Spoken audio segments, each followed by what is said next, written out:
জোয়ার শুরু হয়ে যায়। শুরু হওয়ার পরে হিরোইন কি চান করতে গেছে, পিছু পাটা ফেসে গেছে তাদের। তখন হিরো দেখতে পায়, ওকে ধরতে যায়। ধরতে যাওয়ার পরে দুজনেই ভেসে যায়, তারপরে আরো একজন চলে যায়। ওরা আগে শ্বেতাকে তোলে গাড়ি, মানে বোটের উপরে, তারপরে রাহুলদাকে তোলে।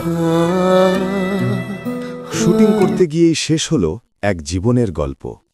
দীঘার উত্তাল সমুদ্রে ঘটে গেল এক হৃদয়বিদারক দুর্ঘটনা। প্রাণ হারালেন অভিনেতা রাহুল অরুণোদয় ব্যানার্জি। ভুলে যা পারবে না ওয়েব সিরিজের শুটিং চলছিল তখন। একটি দৃশ্যের জন্য নামেন তিনি, কিন্তু হঠাৎই সবকিছু বদলে যায়। মুহূর্তের মধ্যেই গভীর জলে তলিয়ে যান রাহুল। সঙ্গে সঙ্গে ছুটে আসে সহকর্মীরা।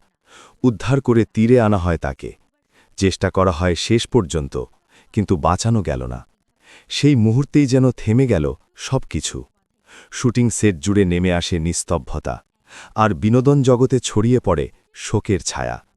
কিন্তু সবচেয়ে কষ্টের গল্পটা লুকিয়ে আছে তার পরিবারের ভেতরে। শুটিংয়ে যাওয়ার আগে খুব সাধারণ কিছু কথাই বলেছিলেন রাহুল।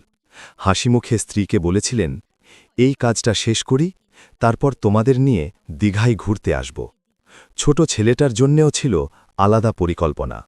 সমুদ্রে খেলবে, একসাথে সময় কাটাবে, ব্যস্ততার বাইরে একটু শান্তি খুঁজবে। কিন্তু সেই প্রতিশ্রুতি আর রাখা হল না। আজ তার ছোট ছেলে হয়তো এখনও বুঝতেই পারছে না তার জীবনে কত বড় শূন্যতা নেমে এসেছে। স্ত্রী, মা-বাবা সবাই ভেঙে পড়েছেন শোকে। যে মানুষটা কিছুদিন আগেও স্বপ্ন বুনছিলেন পরিবারকে ঘিরে, আজ তিনি শুধু স্মৃতির পাতায়।